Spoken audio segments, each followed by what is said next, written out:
प्यारे बच्चों, आज हम सुनेंगे दो भाइयों की दिलचस्प और सबक आमोज कहानी। हुसैन और उमर प्यारे से घर में रहते थे। हुसैन बड़ा भाई था और उमर छोटा भाई। दोनों हर वक्त साथ खेलते रहते थे। एक दिन उमर बड़ा एक्साइटेड होता है और कहता है, हुसैन भाई, मैंने सुना है कि एक नया पार्क खुला है। हुसैन मुस्कुराते हुए, हैं, चलो फिर चलते हैं। लेकिन अम्मी अब्बू को बताए बगैर उमर थोड़ा सा घबरा जाता है, लेकिन फिर कहता है कि अगर उन्होंने डांट दिया तो। हुसैन कहता है, छोटी सी बात है, जल्दी वापस आ जाएंगे। फिर दोनों पार्क की तरफ निकल पड़ते हैं। पार्क बहुत खूबसूरत था। दोनों भाई झूलों और फूलों में मजे ले रहे थे। उमर खुशी से, वाह, ये तो मजे का पार्क है। हुसैन, मैं ना कहता था। लेकिन वक्त गुजरता गया, शाम हो गई, पार्क बंद होने को था। दोनों ने देखा तो हर तरफ अंधेरा था। उमर घबरा कर, हुसैन भाई, घर का रास्ता तो भूल गए हैं। हुसैन थोड़ा घबराते हुए, मैं हूँ ना, डरो मत, चलो मिलकर रास्ता ढूंढ लेते हैं। ये दोनों अंधेरे के वक्त यहाँ पार्क से निकल पड़ते हैं, लेकिन रास्ते में एक नाला आ जाता है। हुसैन ने उमर का हाथ अपने हाथ पर लिया और इसको नाला पार करवा दिया। फिर उमर, हुसैन भाई, आप तो हीरो हैं। फिर हुसैन मुस्कुराते हुए, और तुम मेरे छोटे सुपर हीरो हो। फिर अचानक उमर फिसल गया। हुसैन घबरा कर, उमर, तुम ठीक तो हो ना? उमर, हाँ, मगर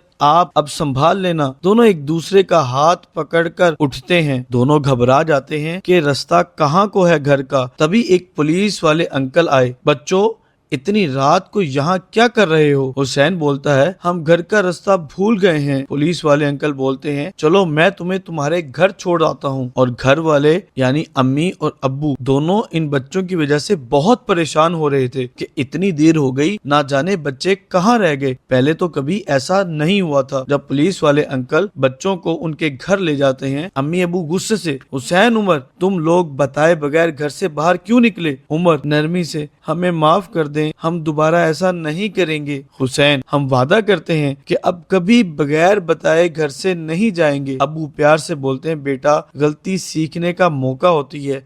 हम खुश हैं कि तुम दोनों सेफ हो। और कहते हैं, क्या तुम जानते हो कि मैं तुम्हारी वजह से कितना परेशान था और तुम्हारी माँ की हालत क्या हो गई थी? आइंदा ऐसी हरकत कभी मत करना। प्यारे बच्चों, इस कहानी से हमें कुछ सबक भी मिलते हैं। कभी भी घर वालों को बताए बगैर बाहर नहीं जाना चाहिए। हर मुश्किल में एक दूसरे की मदद करनी चाहिए। गलती मानकर सुधार लेना समझदारी की निशानी होती है। अगर आपको ये कहानी पसंद आई तो लाइक करें और सब्सक्राइब लाजमी कीजिएगा। मिलते हैं अगली कहानी के साथ।